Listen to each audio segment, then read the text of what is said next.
Hi everyone, meteorologist Matt Gray, another video edition here of the Brainstorm, and wow, some incredible snow getting up into the feet range.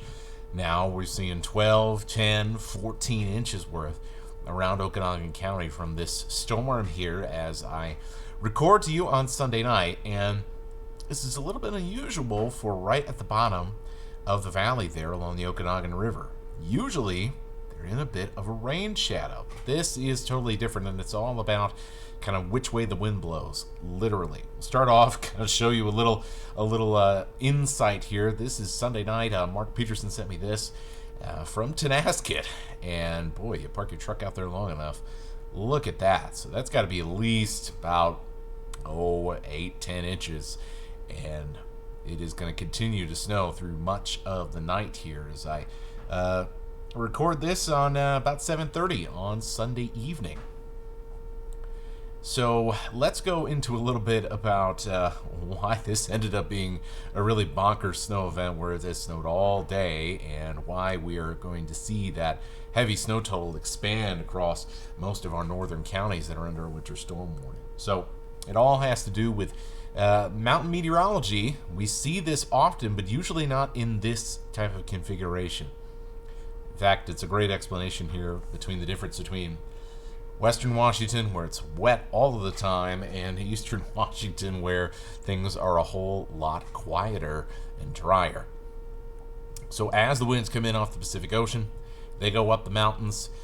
That moisture that's within those winds, within the air that's rising up the mountains, ends up getting condensed out, falls as snow and rain up in the mountains, and as the wind goes down the other side of the mountains, it warms and it dries out. All physics that we had to push ourselves through in meteorology school, but that's the basic idea of it. And when you end up on the lee side, the side that's not facing the wind of these mountains, you end up with pretty dry conditions. And this works on a very small scale. It works at a big scale. In this case, we're talking about the big scale of the entirety, basically dividing an entire state in half between what climate that you experience. Well, in this case of this storm, winds are coming out of the south, and that has been able to push some of that moisture around the barrier of the North Cascades. And instead, the wind is actually pushing from the other side up the hill, up the mountains, from the bottom of the Columbia Basin. And so you have a similar effect to what we see here. So I'm going to start at the lowest elevation here in the Tri-Cities, where we're talking about under 1,000 feet in elevation. And we continue to rise as we head north up the Columbia River to where it intersects the Okanogan River, where it intersects the Grand Coulee, and then you can see where the mountains really start to rise up. So through this whole time, this moist laden air just continues up, up, and up, and as it rises as well, we're also seeing the cool air kind of entrenched in some of these mountain valleys. It doesn't get pushed out very easily. So you've got this warmer air rising up over the mountains, over this cooler air stuck down in the valleys and all the cracks and crevices. And that is a great snow recipe. We call it upslope flow, and my goodness, we've had a couple of those events this year. The big snow that happened in Wenatchee and really all across the Cascades in early January. I think it was January 6th and 7th. That was a really big storm, and especially so right in the east of the Cascades because of that upslope flow.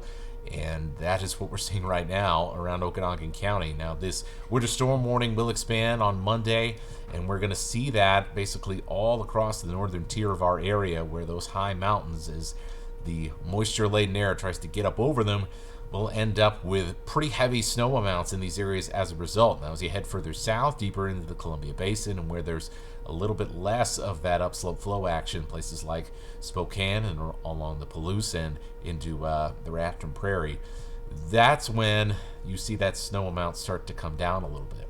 It's also where you have more warm air pushing up into, so it kind of acts as double-edged. Maybe not a double-edged sword, but yeah, I guess so, if you're not a snow lover in some of these areas, where all the complex terrain around the mountains usually keeps cold air stuck there if it's there already, and the mountains themselves creating that upslope flow. So it's a really good snow recipe. It's one of the reasons why we're expecting quite a bit here as we go Sunday night and into Monday. And that is a little insight into weather happening right now in the inland Northwest on the Brainstorm. If you like this, subscribe to our 4 News Now YouTube channel. We put this out almost every week. And subscribe to the Brainstorm newsletter on KXLY.com. We keep you informed about weather here in the inland Northwest and around the rest of the country and the world, and try and give you some insights, deeper insights into what's going on behind just the numbers of the forecast. So, hope you enjoyed that. We'll talk to you next week.